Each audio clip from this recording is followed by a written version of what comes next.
Mister maths YouTube channel நண்பர்கள் அனைவருக்கும் வணக்கம். நாம் இன்றைக்கி பார்க்க போகிறது பார்த்திங்கன்னா 10th ரொம்பவே இம்பார்ட்டண்டான லெசனான ஆங்கிலேய ஆட்சிக்கு எதிராக தமிழகத்தில் நிகழ்ந்த தொடக்க கால கிளர்ச்சிகள். ஆங்கிலேய ஆட்சிக்கு எதிராக தமிழகத்தில் என்னென்ன கிளர்ச்சிகள் நடைபெற்றது, நம்ம இதுக்கு முன்னாடியே மக்களின் புரட்சி அப்படின்னு சொல்லிட்டு 8th ஒரு லெசன் படிச்சிருப்போம். அந்த லெசனோடைய இன்னும் சில இம்பார்ட்டன்ஸ் எக்ஸ்ட்ரா பாயிண்ட்ஸ்லாம் சொல்லி ஒரு கதையை கொடுத்துருப்பாங்க. இதை தான் நம்ம இன்றைக்கி பார்க்க போகிறோம். சரிங்களா?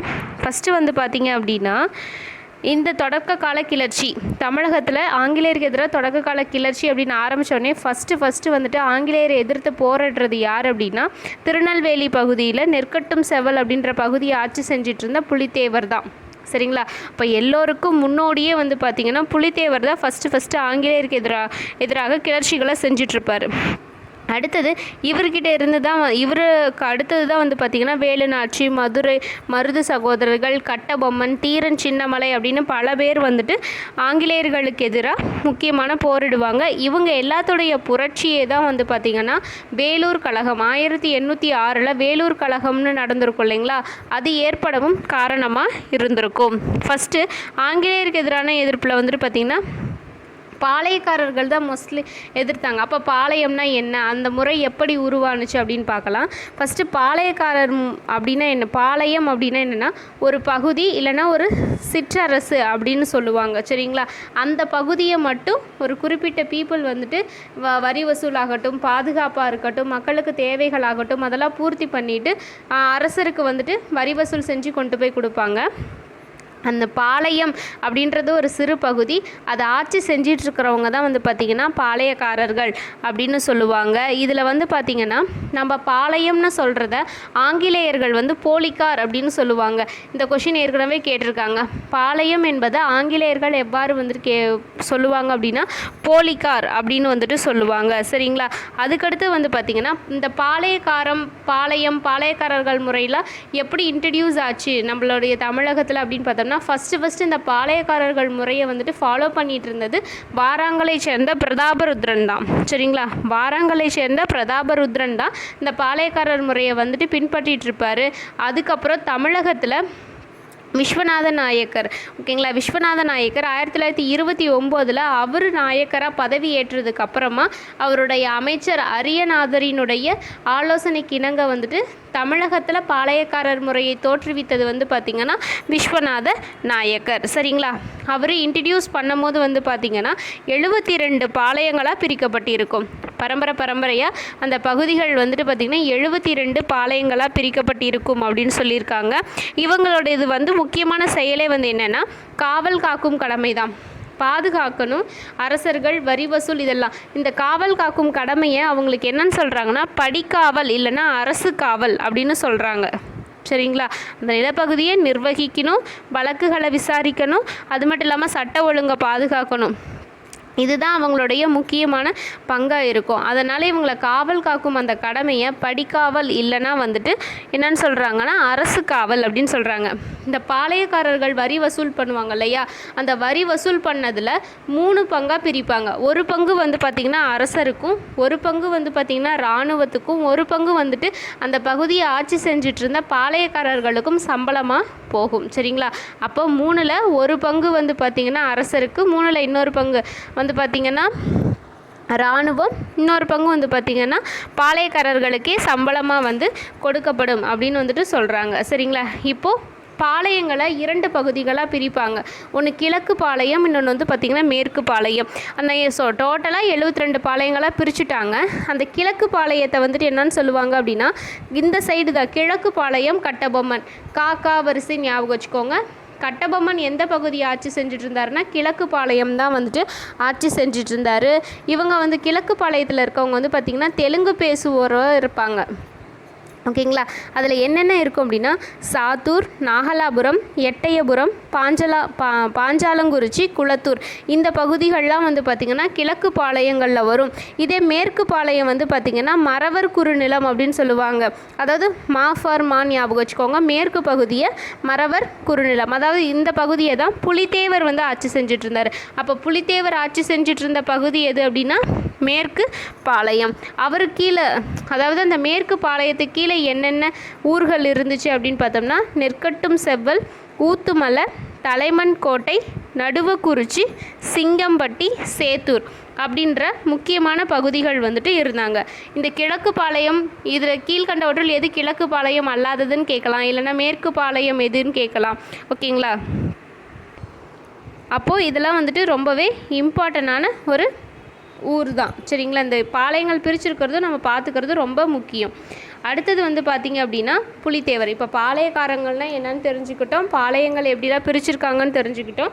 அடுத்து நம்ம பார்க்க போகிறது வந்து பார்த்திங்கன்னா பாளையக்காரர்கள் புரட்சி. இந்த பாளையக்காரர்கள் புரட்சி வந்து எப்போ, எந்த இயர்லேருந்து எந்த இயர் ஸ்டார்ட் ஆகுதுன்னா 1755 1801 வரையிலுமே இருக்குது. சரிங்களா? அப்போ 1755 ஃபஸ்ட்டு யார் ஆங்கிலேயர்களை எதிர்த்து போரிடுவாங்க அப்படின்னு பார்த்தோம்னா புலித்தேவர். சரிங்களா? புலித்தேவர் வந்து பார்த்திங்க அப்படின்னா புலித்தேவரினுடைய புரட்சி வந்து 1755 67 வரலும் தான் அவருடைய புரட்சி இருக்கும்.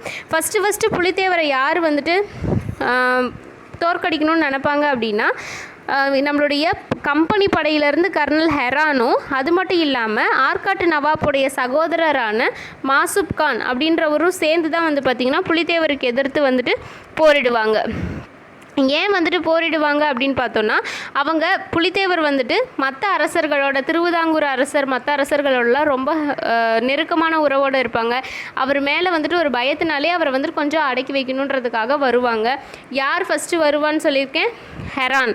ஓகேங்களா? கர்னல் ஹெரான் தலைமையிலான கம்பெனி படையும் மாசுப் கானும் சேர்ந்து வருவாங்க. அப்போ வந்து பார்த்திங்க அப்படின்னா அவங்களுக்கு தேவையான அந்த போருக்கான தேவையான பீரங்கி இருக்காது. அதுவும் இல்லாமல் வீரர்களுக்கு வந்து சம்பளம் கொடுக்க வேண்டிய பிரச்சனைலாம் இருந்ததுனால ஃபஸ்ட்டு டைம் வந்தப்போ அவங்க வந்துட்டு ரிட்டன் போயிடுறாங்க. சரிங்களா? ரிட்டன் போனதுக்கப்புறம் வந்து பார்த்திங்கன்னா 2வது டைம் வந்துட்டு நடக்கிறதா களக்காடு போர். 2வது டைம் தான் களக்காடு போர் வந்துட்டு நடைபெறும். இந்த களக்காடு போரில் வந்து என்ன நடக்கும் அப்படின்னு பார்த்தோம்னா, நவாப் இங்கேருந்து போனார் இல்லையா மாசுப் கான், யாரோடையது? ஆற்காட்டு நவாப்புடைய சகோதரர். அவரோட 1000 பேர் கம்பெனி படை வீரர்களும், அது மட்டும் இல்லாமல் 600க்கு மேற்பட்ட வந்துட்டு ஆற்காட்டு நவாப் படை வீரர்களும் இருப்பாங்க. அது இல்லாமல் குதிரைப்படை, காலாட்படை, இது எல்லாம் சேர்ந்தது தான் நம்மளுடைய ஆங்கிலேயர்கள் மற்றும் அந்த ஆற்காட்டு நவாப்புடைய சகோதரர் மாசுப் கானுடைய படை வீரர்கள்.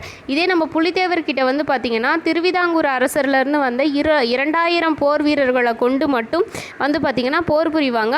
இல்லை, களக்காடு போரில் வந்துட்டு பார்த்திங்கன்னா புலித்தேவர் வந்து வெற்றி பெற்றுவார். சரிங்களா? புலித்தேவர் வந்துட்டு களக்காடு போரில் வெற்றி பெற்றுவார்.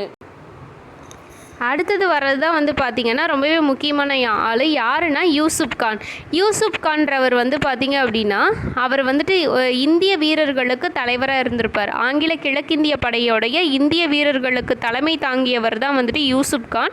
இவர் வந்து பார்த்திங்கன்னா இவருடைய இயற்பெயர் வந்து பார்த்திங்கன்னா மருதநாயகம் தான். முதல்ல ஹிந்துவாக தான் இருப்பார். தன்னோட மத மாற்றத்துக்கு அப்புறமா வந்து பார்த்திங்கன்னா கான் சாஹிப் அப்படின்னு தன்னுடைய பேரை மாற்றிக்குவார். அதுக்கப்புறம் அந்த வீரர்களால் வந்துட்டு யூசுப் கான் அப்படின்ற பெயரால் அழைக்கப்படுவார். அவருக்கும் புலித்தேவருக்கும் இடையான போர் தான் மிகவும் ரொம்பவே முக்கியமானது. இப்போ இதுவரையிலும் புலித்தேவருக்கு வந்து பார்த்திங்கன்னா திருவிதாங்கூர் அரசர்கிட்ட இருந்து வந்துட்டு 63 வரையிலும் வந்து பார்த்திங்கன்னா சீரான அந்த சிப்பாய்களை அனுப்புறது, உதவி பண்ணுறது, அது மாதிரி நடந்துகிட்ருக்கும். அதுக்கு முன்னாடி யூசுப் கான் என்ன பண்ணுவார் அப்படின்னா கட்டளை வந்திருக்கும் ஹெட் ஆஃபீஸ்லேருந்து யூசுப் கானுக்கு, நீங்கள் ஸ்ட்ரைட்டாக வந்து திருநெல்வேலிக்கு போயிட்டு அவரை வந்து கண்ட்ரோல் பண்ணுங்கன்னு சொல்லிட்டு வந்துடும். இவர் அங்கே போகும்போது அவர்கிட்ட வந்துட்டு தேவையான ஆயுதங்கள் வந்து இருந்திருக்காது. சரிங்களா? தேவையான ஆயுதங்கள் இல்லாத காரணத்தினால அவர் வெயிட் பண்ணிகிட்டே இருப்பார். எப்போ நம்ம வந்துட்டு போர் செய்கிறதுன்னு வெயிட் பண்ணிகிட்டே இருப்பார். அப்போ அவருக்கு எப்போ வந்துட்டு பீரங்கி படைகள் அந்த எல்லா கருவிகளும் கிடைக்கும் அப்படின்னா 1760 தான் கிடைக்கும். அந்த 1760க்கு அப்புறமா யூசுப் கானுக்கும் புலித்தேவருக்கும் இடையே நடைபெற்ற அந்த மோதல்கள் காரணமாக 1761 வந்து பார்த்திங்கன்னா புலித்தேவரை தோற்கடிச்சிட்டு அவர் வந்து பார்த்திங்கன்னா 3 பகுதியை கைப்பற்றிடுவார். யார்? யூசுப் கான். என்னென்ன பகுதிகள் அப்படின்னா நெற்கட்டும் செவ்வல், வாசுதேவநல்லூர், பனையூர் அப்படின்னு சொல்கிற 3 பகுதிகளையும் வந்து பார்த்திங்கன்னா யூசுப் கான் அவரோட கட்டுப்பாட்டுக்கு கொண்டு வந்துடுவாங்க. இதே புலித்தேவர் என்ன ஆகிடுவார் அப்படின்னா தோற்கடிக்கப்பட்டதுனால தப்பி போயிடுவார். ஆனால் எங்கே இருப்பார் என்னன்னு தெரியாது, தப்பிச்சு மட்டும் போயிடுவார். அதுக்கடுத்தது யூசுப் கான் வந்துட்டு ஓரளவுக்கு வந்துட்டு சுமூகமான ஒரு அமைப்பிலே போகலாம் அப்படின்ற எண்ணத்தில் இருப்பார். அதன் காரணமாக ஆங்கிலேயர்களால் வந்துட்டு துரோக குற்றச்சாட்டு கருதி இவருக்கு 1764 தூக்கு போட்டுருவாங்க. இந்த கொஷின் ரொம்பவே முக்கியம்.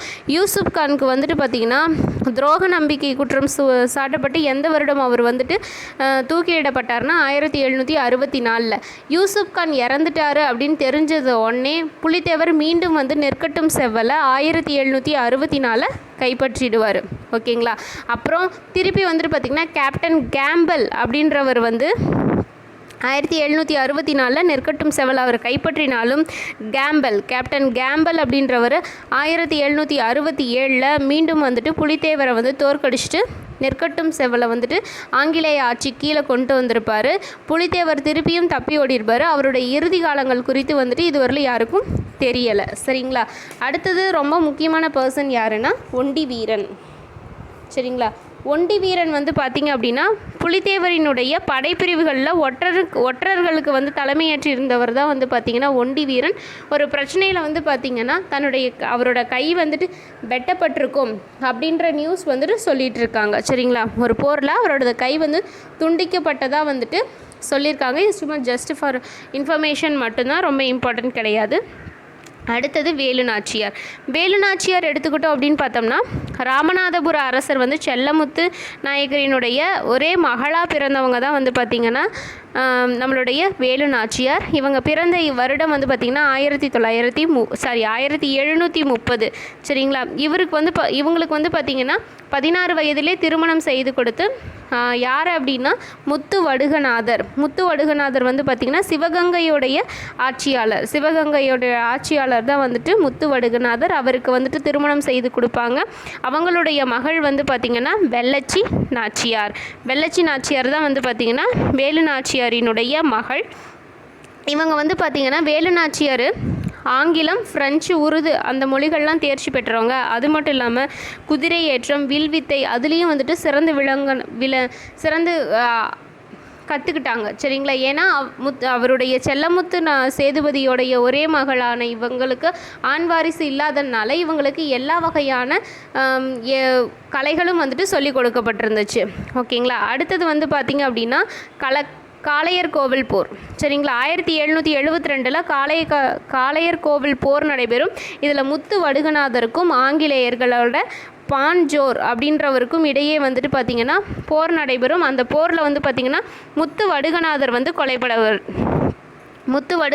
வந்துட்டு கொலை செய்யப்பட்டு அந்த சிவகங்கை வந்துட்டு பார்த்திங்கன்னா ஆங்கிலேயரினுடைய பிடியின் கீழே வரும். இல்லைனா ஆர்காட் நவாப் வந்துட்டு ஆட்சி செய்கிறதுக்காக விடப்படுவாங்க. அதனால் வேலுநாச்சியாரும் வெள்ளச்சி நாச்சியாரும் வந்து பார்த்திங்கன்னா திண்டுக்கல்லில் இருக்க கோபால நாயக்கரினுடைய அரவணைப்பில் வந்து பார்த்திங்கன்னா ஒரு 8 வருஷம் இருப்பாங்க.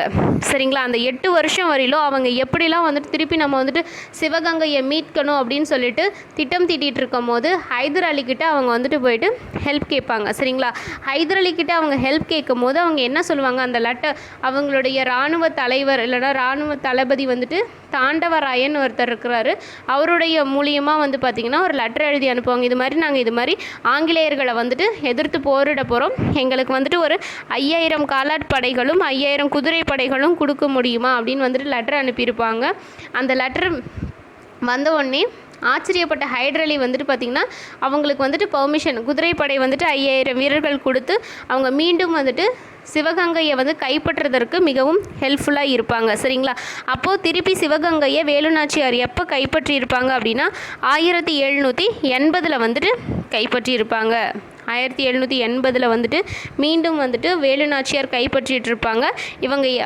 இவங்களுடைய முக்கியமான படைத்தளபதிகளாக இருந்தது யார் அப்படின்னு பார்த்தோம்னா சின்ன மருது, பெரிய மருது அவங்களாம் இருப்பாங்க. இதில் வேலுநாச்சி திரும்பவும் சிவகங்கையை மீட்கப்பட்டு அரசியாக முடிசூட்டுக்குவாங்க. அவங்களுடைய ஆலோசகராக சின்ன மருதுவும் படைத்தளபதியாக வந்துட்டு பெரிய மருதுவும் செயல்பட்டுட்டு வருவாங்க. ஓகேங்களா. அப்போது ஃபஸ்ட்டு வந்துட்டு பிரிட்டிஷோட காலனி ஆதிக்கத்தை வந்துட்டு எதிர்த்த முதல் பெண் ஆட்சியாளர் அல்லது அரசு யார் அப்படின்னு கேட்டோம்னா நம்மளுடைய வேலுநாச்சியாரோடைய பீரியடில் இன்னும் 2 முக்கியமான பொண்ணுங்க ரொம்ப இம்பார்ட்டன்ட். யாருன்னா குயிலி மற்றும் உடையாள். குயிலி அப்படின்றவங்க வந்து பார்த்திங்கன்னா வேலுநாச்சியாரினுடைய பெண்கள் படை பிரிவினுடைய தலைவராக இருப்பாங்க. அதாவது ஆங்கிலேயர்களினுடைய ஆயுத கிடங்கை கண்டுபிடிச்சி அதை நம்ம வந்து அழிக்கணும் அப்படின்ற காரணத்துக்காக விஜயதசமி நன்னாளில் சிவகங்கைக்குள்ளே போயிட்டு தன்னோட மேலேயே வந்துட்டு நெருப்பு வச்சு அந்த ஆயுத கிடங்குக்குள்ளே குதிச்சிருவாங்க. தன்னுடைய உயிரையும் பொருட்படுத்தாமல் நான் குதிச்சுட்டு அந்த பகுதியவே அழிச்சிருவாங்க. ஓகேங்களா. அதே மாதிரி உடையாள் அப்படின்றவங்க வந்து பார்த்திங்கன்னா ஒரு மேய்ச்சல் நில பெண் தான். இவங்க வந்துட்டு வேலுநாச்சியாரை பற்றி ஏதாச்சும் துப்பு கொடுக்கணும் அப்படின்னு சொல்லிட்டு ஆங்கிலேயர்களால் துன்புறுத்தப்பட்டு கொலை செய்யப்படுவாங்க. சரிங்களா. இந்த உடையாளுக்கு வந்துட்டு பார்த்திங்கன்னா ஒரு நடுக்கல் இருக்கிறதாவும் தெரியப்படுகிறது. சரிங்களா. இந்த லெசனில் இப்போ நம்ம பார்த்தது வந்து பார்த்திங்கன்னா புலித்தேவர் வேலுநாச்சியார் பார்த்தோம். நெக்ஸ்ட் கிளாஸில் வந்து பார்த்திங்கன்னா கட்டபொம்மன் அண்ட் தென் மருது சகோதரர்களை பற்றி பார்க்கலாம். சரிங்களா. Okay friends, thank you.